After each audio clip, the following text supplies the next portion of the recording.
Amanda. Hi, Alistair. How are you doing today? Hi, Claire. We're good. Thank you so much for having us on. Yeah, is it early morning for you guys? It's 9 a.m. in Brisbane. Yeah. It's a reasonable time. Yeah. Good. Well, so glad to have you guys today. So for people who are not here today, will be watching this. Oh, we have Elise here. Yeah, so for people who will be watching this or who might be watching this, would you like to give us an introduction about who you are, what do you do, and as a team, what do you offer? Yeah, sure. Yeah, take it away, babe. All right. Amanda and I are the owners of Timbre Media House, and we're a film and photo production house that services mainly small to medium-sized brands, largely e-commerce brands, but we do other ones as well, like service-based businesses. Amanda is our amazing photographer, of course, and I'm the videographer. And yeah, we are two, I think, just really passionate creators, and I think as well one of our strengths is that we are both just so into this field, and we're both so passionate about creating content. Yeah, and I guess like we mainly serve like beauty, lifestyle, fitness niches, and we find that like having our two brains together just makes everything more creative, everything better. So it's nice to be able to like bounce ideas off each other, or like check things with each other, or like, babe, do you think this looks good, or do you think this is a good idea? So it's nice to have that like support every single day to make sure that we're doing a good job. Yeah, and the fact that we can offer film and photo packages together that are you know, at a really high level, that's a nice advantage for us as well. Yeah, and I think that's attractive to brands as well, as being able to offer both photo and video in the one package, because they don't have to go to different professionals. And I think that it's given us a higher rate of being of converting bookings as well by offering those two things, and it's easy to upsell the other service. If someone just wants video, we're like, oh, would you like a video with that? Yeah. Totally.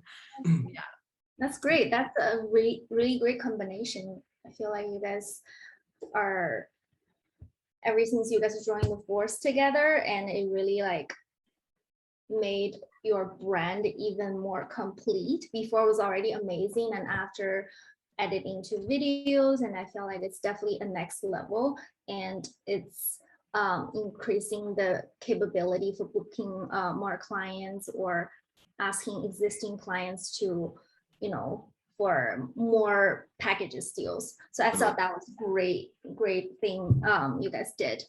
So this first question is really interesting because it's not really necessarily related to the course, but it's coming from Helen. Well, that's fun. Yeah. So she said, first, your work is really beautiful. And then secondly, my question is, how do you navigating balancing your work and a personal relationship during the times of creative difference? Do you have a set of roles that allow you to pull rank, to so to speak? It can be so difficult negotiating creative directions or process and methodologies when you have opposing and equal valid opinions. What's your secrets? Oh yeah, that's a good one. That's a great question. I mean, it's very rare that we actually have opposing creative opinions on things. There have been times where maybe we're on location and I get very stressed about time management. So he'll be like, oh, I want to try this and I want to try that. I'm like, we don't have time to do that. We have to like move on so that we can ensure we get everything we need. I would say those are the main times that we kind of clash, and then I can get a little bit stressed out. It's pretty rare though. I think the other side of it probably comes from if we're presenting a piece of work to one another, and it would just be something really simple like, or have you thought of trying this or trying that? And it's never like a clash, a hard clash. It's sort of just more like just constructive bringing feedback. more ideas to each other. Yeah, constructive for sure. Like I think it was the other day I'd done an edit and I was, you know, pretty tired doing this video, And yeah, I showed it to Amanda, and there was this clearly just one clip that was on screen for way too long. Yeah, I was like, that needs to be shortened by like Yeah. 20 seconds. And I'm like, yeah, definitely, you know, it's that stuff happens. Yeah, but I think we've learned to respect each other's like opinions, and like it's, especially when you're working with models, and even we'll have clients on set sometimes, it's important to ensure that we remain professional, and that we're seen as like we're working together, we're not working against each other. Yeah. I mean, we'll have little tiffs at home, but yeah, we make sure that we respect each other's boundaries. I also have my own office, so we don't work in the same like physical space. So he sits outside in the living room. Yeah, not outdoors. So that helps. Yeah, no, not outside. Yep. So yeah, I find that having our own space too, that helps a lot with just allowing us to get work done and focusing on our own projects, and then we can come together and be like, can you give feedback, or does this even look any good? Yeah. And that was the question. Was there another part to the question at all? I think that's it. Just how do you deal with the creative difference? Yeah. Yeah. So I think that's a really good answer. I think sometimes it's just, I guess it sounds like it's easier when you come together, working together. It wasn't much of a big difference to start with, so that always helps. Yeah, if anything, it is a strength, you know, more so having the two minds, even though there can be different ideas, they work in harmony. Yeah. Okay. So next question is how, I think you've covered this part in your course, but I'm still super curious about, do you normally when you shoot, I think picking up a video, music is very important. And there are just so many different great video music out there. How do you navigate between, like, do you have certain music in mind when you're shooting certain project, or do you just like grab all the footage you can and later on look through the clips and then realize, oh, this type of music will be better? How do you like, is there a order? Yeah, there is. So there's a couple sort of strategies and tricks and things that I do.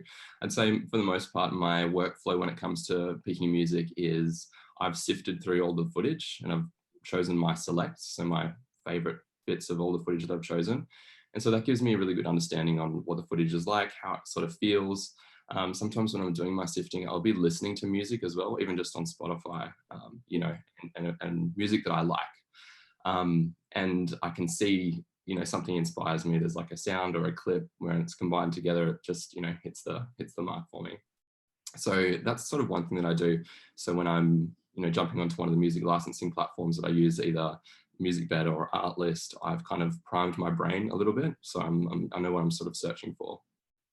The other thing that I do is every now and again, I'll have like a big listening session on one of the platforms. So I'll be going through MusicBed maybe just for one project, but I'll stick on it for a little bit longer and keep going through a list, and I'll start making playlists and start organizing songs that I like, that I just think are, absolutely just awesome songs, and putting them into different categories or different kind of creative ideas that I have. So I've got one playlist on my MusicBed and my Artlist that's just like dedicated to fitness. I've got one that's dedicated to music, for beauty, and I've got one that's dedicated, one's called like eye-popping ads. So it's like really like, it's just what that means to me, And so you can create your playlists for different things that mean something to you, that, are a certain aesthetic, and that's a really sort of good way to do it as well. But yeah, I'd say just get familiar with the music licensing platforms, understand your brand a little bit, understand sort of the objectives of the video is really important as well. But I find that choosing music that I really enjoy, it makes the process a lot more enjoyable, because I'm creating a piece of art now that I'm really proud of and happy with, and it's a pleasure to edit to as well. But yeah, you've got to also, to an extent, consider the branding. Yeah, yeah, I love that you pointed out you have to kind of understand what is your, are you seeing your branding or the branding of the client you're working with? Branding of the client, yeah, it's a little bit of both. It's kind of, yeah, just walking that fine line Yeah. of me, but enough of the brand as well. Mm-hmm. Uh, Yeah, those are great strategies. I wonder if you have to ask clients approvals for the music selections. mhm. Majority of the time, no. I just go ahead and do it myself. Mhm. Every now and again, a client wants to choose, but yeah, I have no problems when the client wants to choose. You know, it makes my work more efficient. Of course, it has a little bit less of me in there, but I have no problem with it when clients want to do that. That's fine. If a client wants to choose, do you present like a few selections from your playlist to them and they're like, oh, I like this one better? Yeah, in the past, I haven't done this recently, but I have made playlists just for clients and been like, here's a few songs that I think will work, choose your favorite. So that's definitely a strategy that has worked well in the past. Yeah. But I do have a client that likes to jump on music bed, and she just finds songs that she wants for each video, and she actually chooses great music. So it's totally fine. Yeah. And yeah, they're obviously perfectly on brand for her. But 90% of the time, I'm just choosing the song and putting it on the edit and delivering that to the client. And in yeah, most cases, there's never any issues with the music, fortunately. Yeah, otherwise Yeah, it will be terrible. You already edited the whole clips. yeah, totally. I think there Totally. was one situation we had last year where you had edited something and then they wanted like 4 different songs or something in the Oh, one yeah, that's right. video. And I think you'd done the edit and then they gave that feedback and you're like, if I change the music, it's going to change the whole entire video. And I'm just like, Well, it was a strange idea to begin with. They wanted it like was a little 4 bit, different songs in the one like 1 minute video, and it's like yeah. transition between different songs. I mean, it was just a much more complicated idea than what was originally kind of set out. We shut that down fast. Yeah, I was just like, this is going to work. It was just, yeah, bad idea. Sometimes that happens. Yeah. We have a question from our audience. Just one on music selection to how do you manage music selection with the client? Also, their expectations with budget and music. Do you have any challenge there? With budgets and music. Yeah. Sorry, I can see it here. Yeah. Um, yeah, First part was sort of covered. yeah, first part's sort of covered there, Yeah. but no, with the in regard to like budgets and things, it doesn't really play a role too much. I've purchased annual subscriptions to Artlist and MusicBed. Those are the ones that I use, and so I kind of that's just kind of one of the unique selling points, or that's one of the ways that I provide value to my clients is I've got subscriptions to some great music platforms, and yeah, I'm going to offer music from those platforms. I do, in my quoting stage, I will tack on like a little bit of an extra fee, just to cover my music license over a year. So it'll be, sometimes an extra $50 I'll put onto the quote, or previously I was doing $20, but then I got the music bed subscription, which is a bit more expensive. So that just kind of gets absorbed in the quote and in the invoice, of course. Yeah, I don't do any extra sort of discussion around budget or music with the clients. The only situation I could foresee that coming up would be if there was a song on MusicBed that wasn't covered by my subscription. So every now and then on MusicBed, there's just a couple of songs that are considered premium. I'm not sure why. I think possibly because they're signed by a bigger record label or something, the artist that is. And so they're just not included in the annual subscription. So I could see maybe if a client really wanted a certain song, they would have to pay like, I think anywhere from 200 to 500 US dollars for that commercial license. But otherwise, it's never happened. Everything's, yeah, obviously covered by my subscription. Yeah. And this question is a follow-up questions about music lessons, because I've never really I think you guys worked with a lot of videos and you have a YouTube channel, so you probably have more knowledge on this.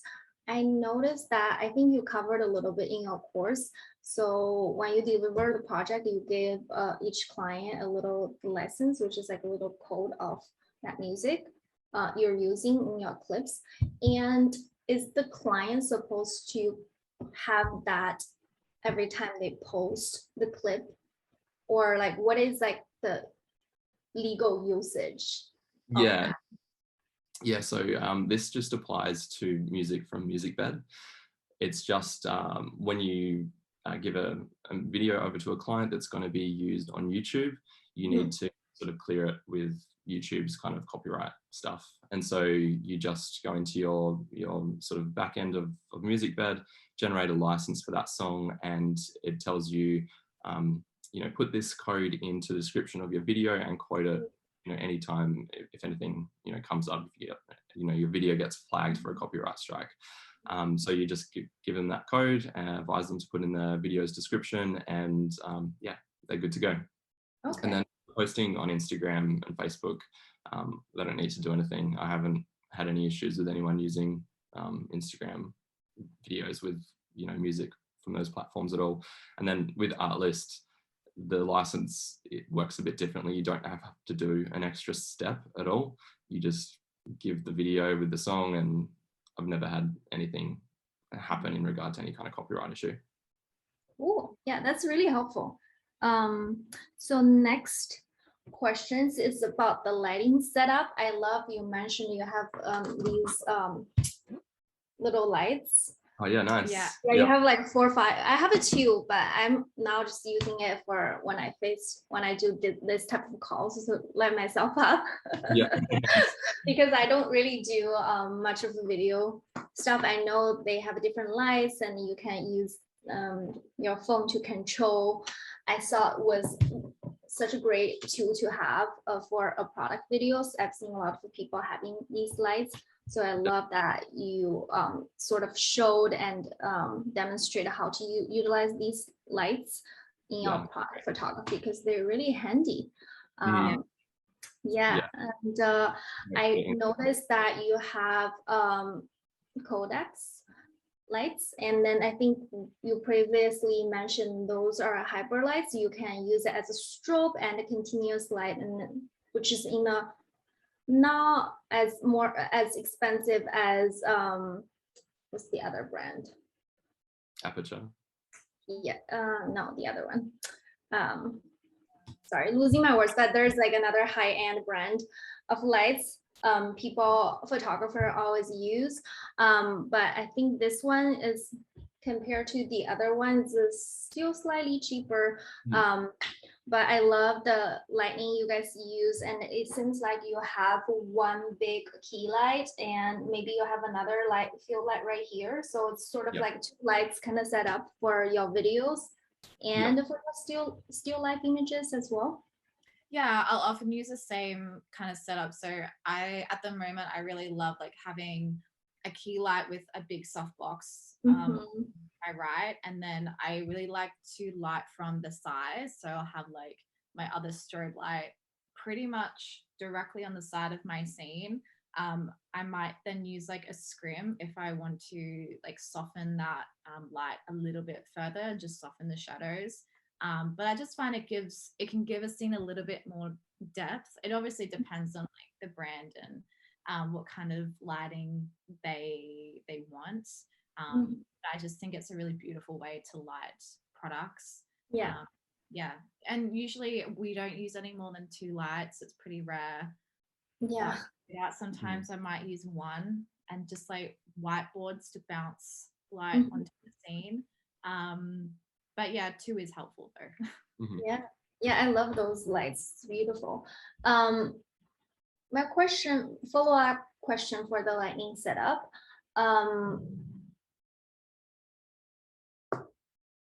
Sorry, I forgot about my follow-up question about the lighting. That's all right. I was listening, and then I forgot about a question. Maybe it will come back to me. So I will move on to the next question. Sure. And whoever listens, if you have like any questions, please drop in the chat. how do you manage I feel like you have a lot of return clients. So how do you manage to make your clients come back to you, always come back to you, and then to have a long-term relationship with your clients? What are the tips or things you've done in the past, sort of worked for these long-term relationship clients? I think there's a couple of things that we probably do. Yeah. We're always organized going into a shoot, so the client feels that they have a good understanding on kind of what they're going to get even before we go and shoot sometimes. And the way we do that is through shot lists and storyboards, mood boards, all that sort of stuff.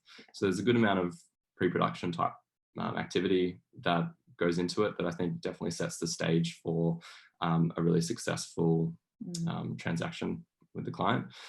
And then on set, I think we're probably both pretty upbeat, positive, excitable kind of people.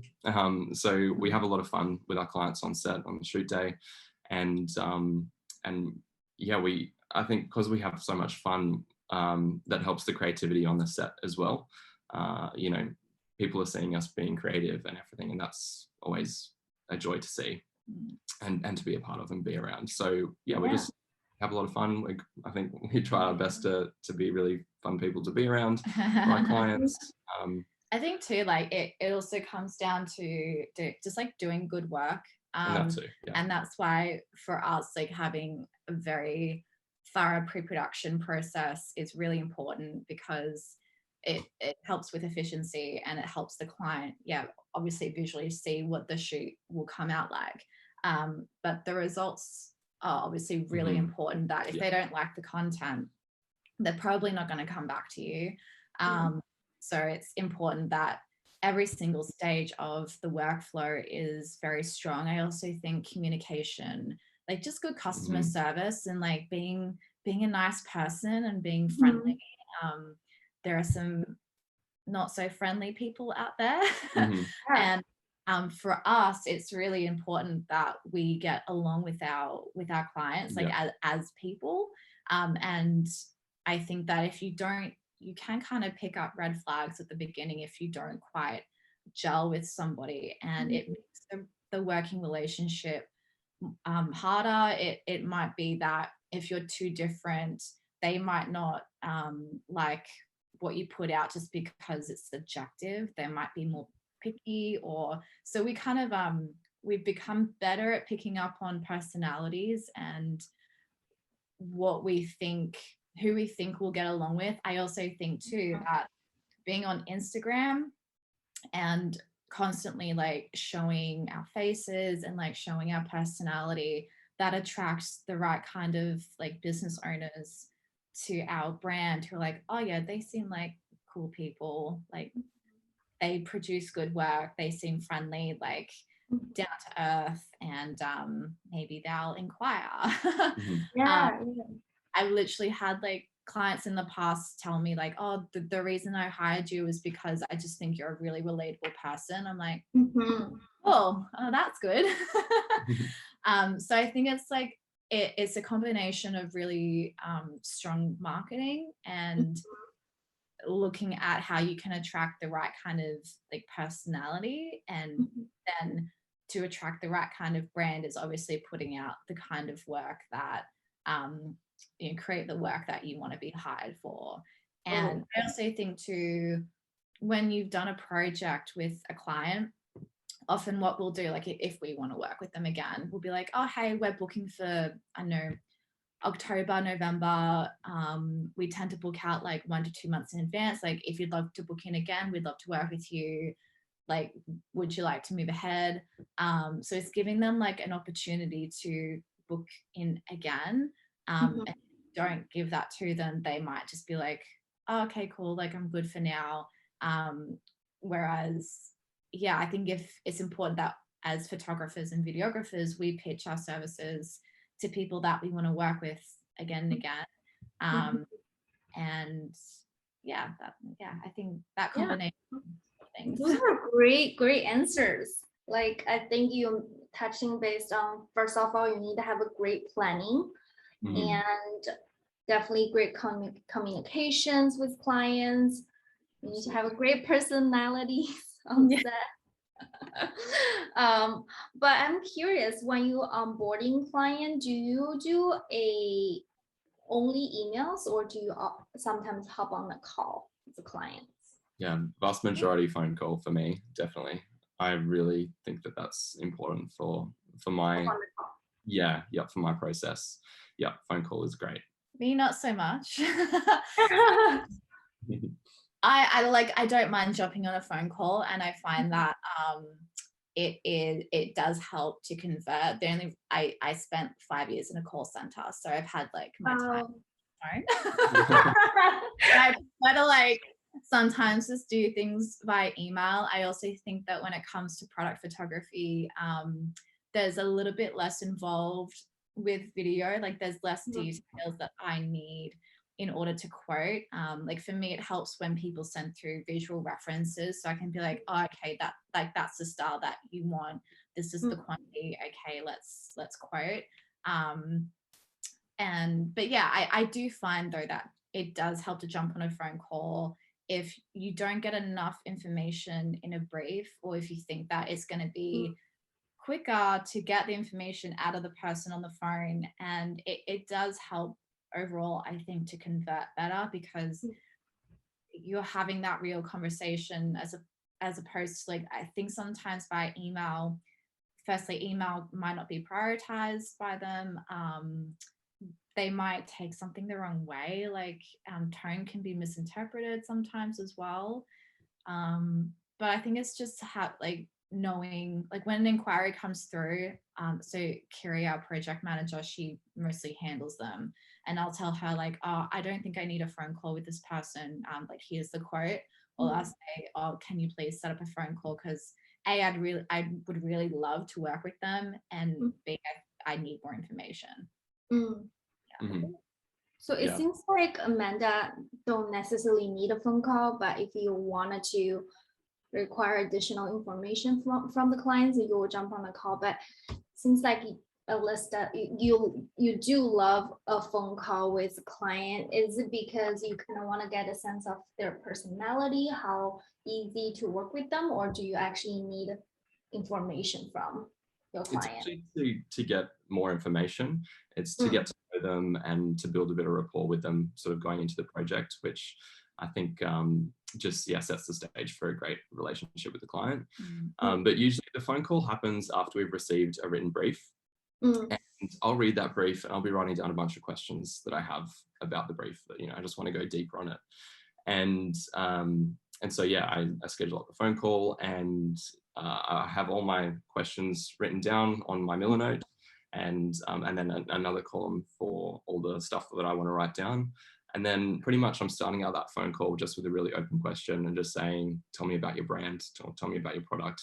And then they'll typically, what kind of entrepreneur doesn't love talking about their business? So you start off on a great note with that. And they'll often tell us or kind of almost answer a lot of the questions that I have anyway. So I'll start talking about the business and I'll be like, oh, and I need video for reason A, B, C, and this is what I'm thinking. And you just are there and you're just like, yep, just typing away and getting all that information that you can and just having a great conversation. And when the conversation kind of starts running out, I'll refer to one of the questions that I've already written down that I want to know more about if it hasn't already been answered. And so I just get all the information that I need in a really short amount of time. And it has the advantage of building that relationship with the client. And I just feel it's a really great strategy to, convert and sell video, basically. Yeah, I love that you mentioned that you listen to client talk first, because I've learned from somewhere they call it unfair advantage, meaning when you are working with anybody, before you negotiate anything, you do want to ask them like about themselves. So they do tell you a lot of information, like you mentioned before. So therefore you can sort of like, you already know what they're looking for. So you already speaking, you will be able to speaking their problems or address their issues they already have. Absolutely. So Yeah, I love that strategy. First you listen and then you answer. So it's Yeah. always great. So a question from the chat, how do you approach pricing with clients? Do you have a rate card that you send out to clients as a guide or individual quoting when you Yeah. receive rate? Awesome. Yeah, great question, Elise. It's one of the hardest ones, I think. Yeah. So do you want to take this one, start? Yeah, so we don't have like set prices really. We don't have packages. Like often we'll have clients be like, oh, what are your rates? And like, well, what's your project? So we always custom quote based on everything that we receive in the brief. Mhm. I used to price as per like a per photo rate, or like here's a package. And I just found that it didn't serve a lot of the projects in terms of like the time that was involved. And I was undercharging a lot by having packages. So what we do is when we receive a brief, firstly it helps us actually quote this way, is to break down each stage. So pre-production, how many hours do we think it's going to take? So we have a pre-production rate of $60 per hour. And so a project might be like 4 hours of pre-production time. Then we have shooting. So whether it might be like a half day or a full day, the rate will depend on like who's involved, whether it's just me or him, Or it's both. Or both, or if we need an assistant, and we'll present that half day or full day rate. And then for post-production, again, we have an hourly rate for that. It differs between us. I think it's between 80 to 90 per hour or something like that. Yeah, mine's 80 for editing an hour. Yeah. And then we'll map out to the client, oh, well, post-production is going to take us like 5 hours, 6 hours, however long. And so we send that to the client, that breakdown, because what we've found, we've experimented a lot with pricing, I think, and like presenting quotes to clients. So like before, I would just be like, oh, for 10 photos, it's going to be like this. And like, that's all they get. Whereas now we will often use Milanote to present the quote. So it kind of like looks a little pretty. We can add in visual references as well from our own portfolio to help support the quote, especially if it's both photo and video. And they can see exactly how long the project's going to take. So if you were just presenting like, oh, well, here's your quote for $1,000, and they're like, okay, well, they have no idea how many hours goes into it. They may not be so inclined to maybe go with you.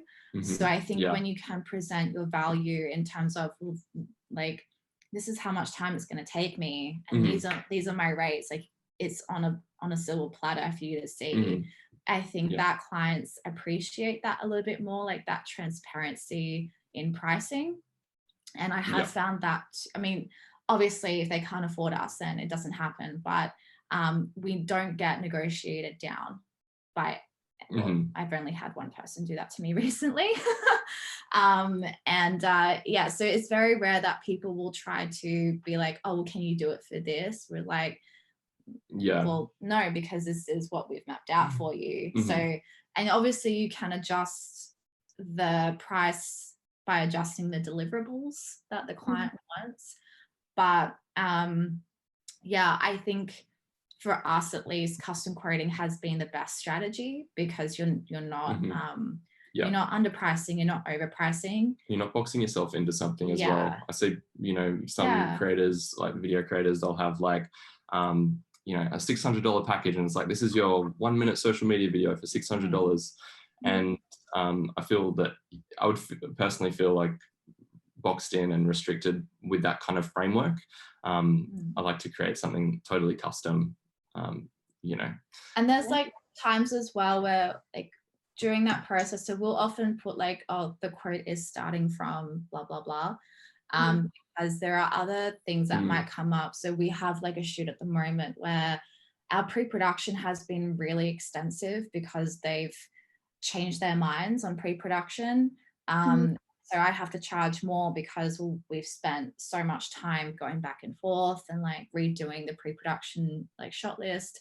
So it's like by having packages, unless you're very clear that, oh, well, there can be additional costs.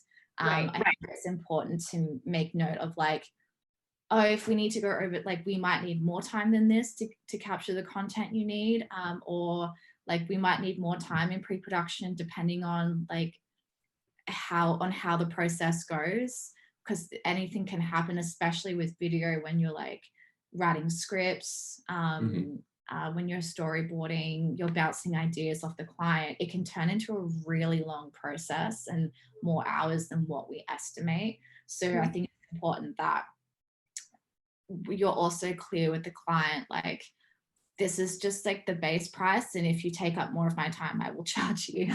Yeah. Right. Yeah. That's always helpful to kind of drop a hint. You know, this is what we're starting off, but something else could happen, and this is not doing that. Yeah, and I think it just helps clients maybe respect your time a little bit more, so that maybe they're not so airy-fairy with details, or like if they know that if they want to jump on another, like on multiple phone calls with you, then you know, you should charge for that time, because, you know, if you need multiple phone calls, and there's obviously a lot more involved in the project. So it's just like thinking ahead and like making sure that the client knows there could be additional charges, and like it's a base price that they're getting. Yeah, cool. So moving on from this pricing question, so when you work with clients, there are projects you do both still life photographies and videos. I'm curious, do you, with the same exactly set, do you shoot the videos first, or do you do the shots first? Or do you shoot videos and the video footage is really good quality and then you can use some shots from, how do you approach that? We actually don't have an order for that set out. We depends on the project, I think. Like, I think often we'll do video first because video can take the longest. I don't think we really have an order established for that. No. It's just however we're feeling on the day sometimes, or whoever's got the lights already on hybrid flash or continuous.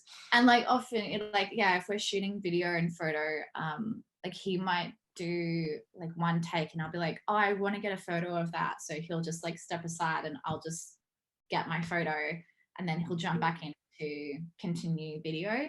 So I think like we're both watching what each other's doing and like what angles we're both getting.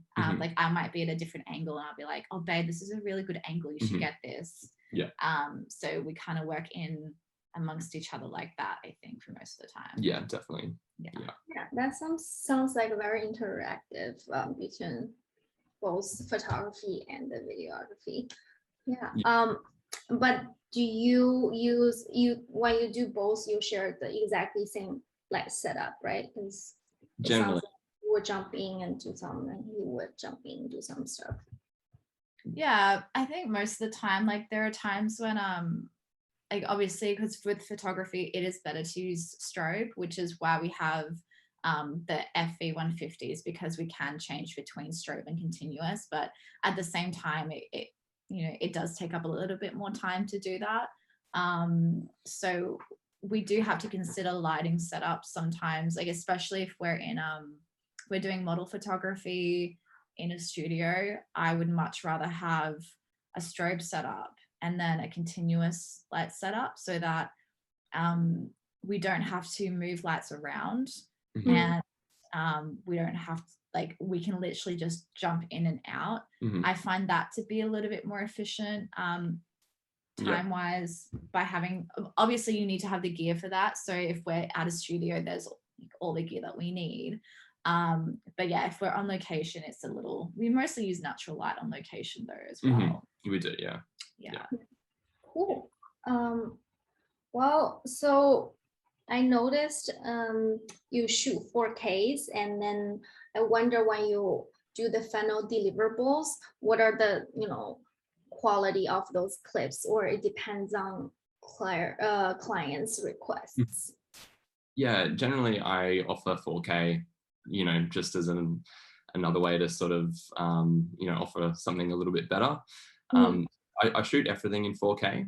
However, I do deliver at HD or 1080 HD, So 4K is great to shoot at because it gives you the flexibility of scaling into your clips and not losing any resolution up to, double 200% or something. So that's a really nice option to have in your editing as well. So if I've got the higher resolution there to choose, I'll definitely take it. But yeah, when it comes to actually delivering the work, it depends on where the client wants to be placing their video. So for YouTube, I'll generally always provide a 4K clip, but if it's for Instagram, it's, most of the time going to be 4K scaled down to 1080. Yeah, and that looks pretty nice too, They say that downscaling from 4K to 1080 for Instagram will give your videos a little bit of extra sharpness and quality, but Yeah. it's not, who really knows though? Yeah. That's just what a lot of follow-up questions about the. Yeah, it's a really good one too. Let's still quote it just in case, because I don't know the people will be able to see the chat. Once you have quoted approved, do you have clients sign a contract or pay a deposit? Yeah. So before we do any kind of like any work, we'll always get a signed contract and a 50% deposit. I didn't used to work this way, so which is stupid of me, because I would start pre-production before they would sign, because I'd be like, oh cool, they said yes in the email, so they must be going ahead. And then I had a few circumstances where they would pull out, or they just wouldn't reply or anything. So, and I think it's important too that you have the contract and the money, because I just feel like when people pay, that's when they're actually committed. Yeah, that's when your service starts. Yeah, once they've paid their deposit, for sure. So we don't do anything at all before we get that 50%. Really, the deposit to me is more important than the contract. It's obviously always have a signed contract, but if the deposit comes first, then you definitely know that they're committed because they've parted with money. So we really emphasize those two things to clients. And often we'll have two clients be like, oh, can you send me model suggestions or locations up front? And I'll be like, yeah, we can do that once you pay us, and we'll start on that process. So always get those things. It pretty much goes quote where we are predicting, how much work is going to be involved in this project, and then it's giving that 50% deposit right after, and then sometimes we'll even put a note in next to that deposit saying, your quote is used for invoice amounts only. It may be more depending on if we need to extend our shoot time, or pre-production gets drawn out or something. So sometimes you can put a little note like that in there as well. Cool. I think that answered her questions. Definitely do both. So next questions about file management. I noticed you have a really good system when you do video, and I'm really bad with managing my files. It's just sort of chaotic in my computer, and I'm just in general not really good at it. I wonder if you guys are just really organized person in general, or did you have to learn, or is there any resources you looked into how to develop a really good system for that? Because it's a lot of files. Totally. As a videographer, your file management has to be on point. It even helps your work considerably. If you need to find a file, you know exactly where it is, and you've got a system where you can find things. So organization of your files, and even your files within Premiere Pro is something that is really important, I found. So I've learned file management from two courses that I've done. One's called Full-Time Filmmaker, and the other one is Sam Calder's Masterclass. So they both have videos in their courses about file management, but I'm happy to explain it here for everyone as well. So it basically, you want to have a hard drive or a solid state drive, some kind of big bank of external storage. Inside that, you're going to have a couple of folders. I have client work, my content or our content, production assets, and I think those are sort of the main three categories. So we'll just talk about client work here. So within client work, I then have a series of folders based on the year. So 2020, 2021, and in that folder, I then have all of the client projects. And I start each project with the month. So if it's August, I'll go 08, and then the date afterwards, and then the client name. And so that just gives me, at a glance, really quickly, I can see the exact order of shoots that I've done throughout the year, or the shoots that I've done most recently, if I want to flip that around. So I can see the stuff that is most recently shot. And it's kind of fun to see as well, like when everything was created, or the shoot dates for everything, it's kind of saves that there. And then inside that folder, you have footage, and that's just where you dump all your raw files into, or your raw video clips, of course. Sometimes you might have a shoot though that has multiple cameras and stuff, so you want to create a separate folder for each camera that you've used. Like, for example, you might have like a drone or a GoPro as well, or just like a Canon camera or a Sony camera. So yeah, organizing your footage that way as well is really good. But yeah, that kind of file structure, if you can follow along just with the words, that's how I do it. So that's everything is on this external hard drive you have. Do you have like anything back up that hard drive? Yeah, so I will also have some cloud storage as well. So I use Google Drive, and yeah, if it's generally, like if it's a project where I haven't delivered the videos yet, I want to protect obviously those files as much as possible. So I will make a cloud storage backup of those files. And that's super easy. You just go into your Google Drive, create a folder with the client name, same sort of naming convention, and then just drag your files in. You can just do that, overnight, just leave it uploading just to create that backup. So yeah, that definitely, basically the other thing that I use with that is I won't delete anything off my SD card or my camera until I know that I've got 2 copies of it. So I've got the hard drive copy and I've got the cloud copy. Yeah, and then to me, once I see those files are there, I'm like, okay, I can delete these files off my SD card now.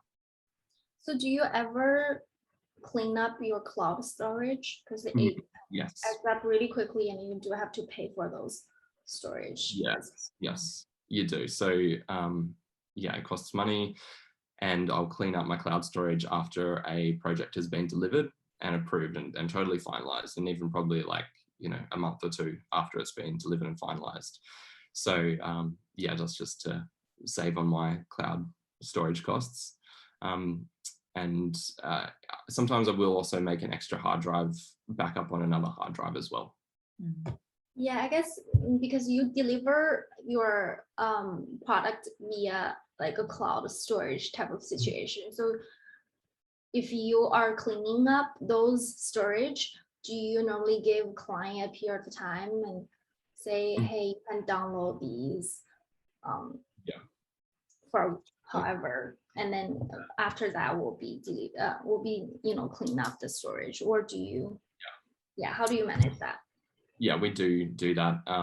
One important thing to note though is that the raw files that I upload just for my backup is never seen by the client. That's just for my safety. And then the actual deliverables, the final things, are only what the client ever sees. So yeah, I will definitely clean stuff up and say, you've got 30 to 60 days to download your files, and before they get deleted. But I generally only do that when there's like a whole lot of deliverables, like it's taking up a considerable amount of space.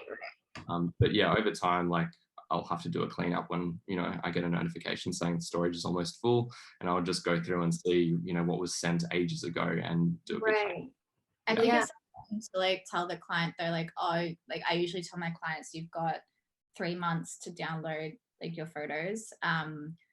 Because what has happened sometimes is like they don't download it, and so they come back to me literally like a year later, and they're like, "Oh, do you have those files?" I'm like, "Yeah, somewhere on a hard drive."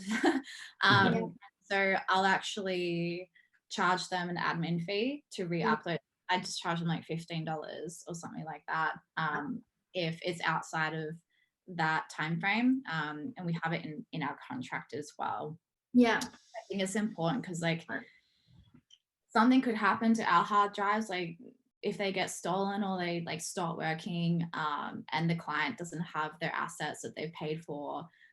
It's important, I think, to cover that in a contract as to like, you know, the gallery's up for like say 3 months, and then we'll also say in our contract that the actual files are kept on our storage for 6 months, even though like we don't really delete files, not often anyway.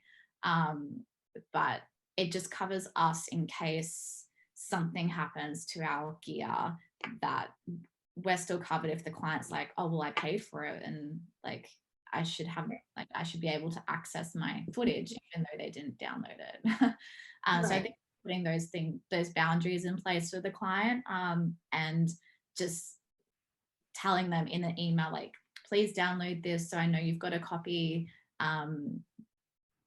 before 3 months is up or something. Yeah, those are great answers. So we have like a couple more minutes, but I have maybe 2 questions left.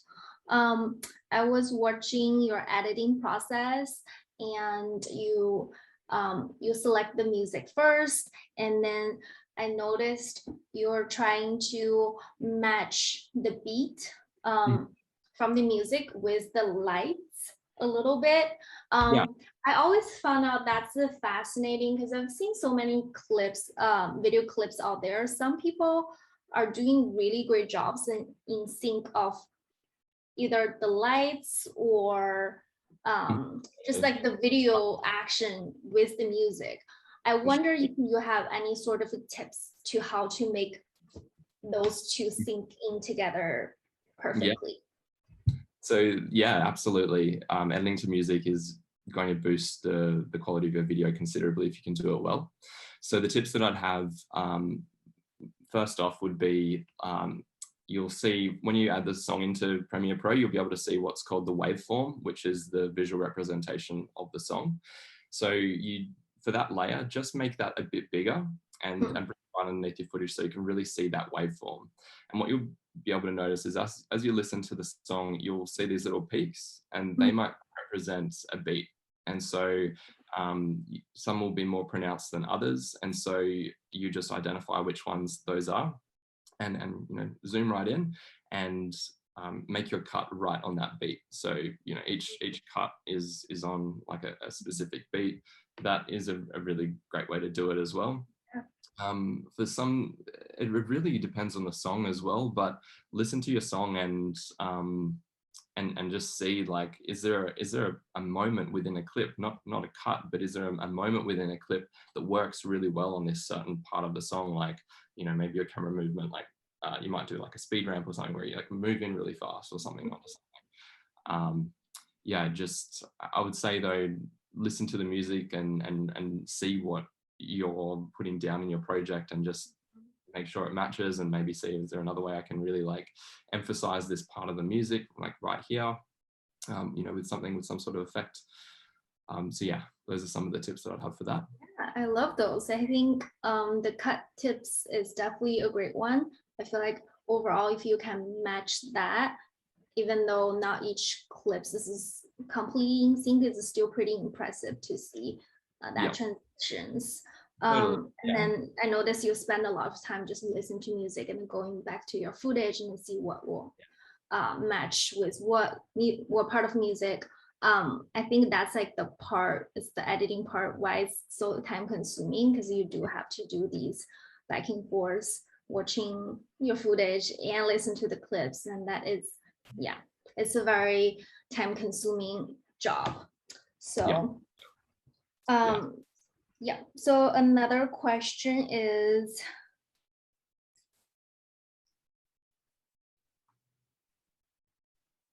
I We've think got actually we covered that one at the beginning of it. It's about the how do you find the music. But I think we already covered. You mentioned that you just keep a collection of playlists for yeah. specific type of vibes. Yeah, so we covered most of the questions already. I think before I let you guys go, and maybe any good tips about for people who want to get into videos, photographies? Well, I guess that's too general. Maybe photographers who want to get into a little bit more videos. What are the like some quick tips you can share so they can dive into that? For sure. To start with, it's to ask themselves, are they really passionate on doing video, and do they like it? To have a play with it, to experiment, to taste videography, if you will, to shoot some clips and start editing them. And if they really love that experience, then yeah, get into it. And from there, it just becomes a rabbit hole of learning, basically. But you need to start off with that passion and that interest and the enjoyment of it. It's sort of like, I think one of the big strengths I have is that I just became obsessed with learning about videography and picking out different skills and watching tutorials and stuff, just because I really enjoyed it. I didn't want to really watch any other type of content on YouTube. So yeah, that's the big one. It's just enjoying it and immersing yourself into learning everything that you can about making videos and filmmaking as well is really, really great. It even actually changes the way you watch movies after a while as well, which is really Amanda's probably annoyed about you because you're making all sort of comments about how they film the productions in the films. Yeah, I feel like we both have a good conversation about it now. I think I've put onto that too now. Yeah. I mean, I don't really do video. It's not really like, I'm not passionate about video. I'll do my YouTube, but I won't do like client videos and stuff. But yeah, I do notice like when we watch a movie or even like music, I'm really interested in watching music videos because we've done a few of those. And it's just been like, oh, like, could you imagine filming that? Or like, could you imagine acting that scene? Yeah. So yeah, you start to kind of pull apart what you're watching in a sense. But yeah, I think being passionate about it is the main thing. Like if you're not, then it's just not, it's like with anything, if you don't love it, you're not going to commit to it. And I think it's as simple as that. I think Elise did have one last question as well about usage rights. Yeah, a quick question on usage rights for your videos and stills. Do you put a time limit on asset usage? Yeah, for me, for videos, no. And a part of that could be that I just haven't found any reputable information about how to implement that into sort of the quoting process. I can see it just leading to uncomfortable, time-consuming conversations if I was to implement it, I think, which is kind of why I avoid it. I also haven't come across any of my peers within the videography space doing anything like that. So it hasn't been something that I've wanted to put a lot of time and energy into researching and possibly implementing for my videos personally. I think Amanda can probably talk about it a little bit further than me though. Like with my photo usage, like it covers digital and like a tiny bit of print. So like obviously website, organic, social, paid ads, and like brochures, like catalogs, things like that. I think usage rights is a very big topic because there are so many variables that come into play, and it really differs depending on the brand you're working with, the size of the brand, what their marketing spend is like, where they're using it, what country they're located in as well, and what whether it's a national or international campaign.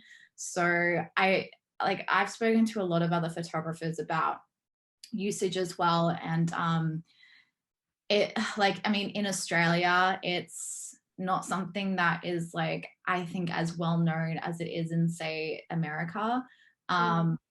if I were to go to my brands, right, like every single one of my clients, and we work with some larger clients in Australia, and I was like, I'm going to whack on like $2,000 to $3,000 worth of licensing fees, they'll be like, see you later. What I do is I kind of incorporate some licensing into my rates, my shooting rates.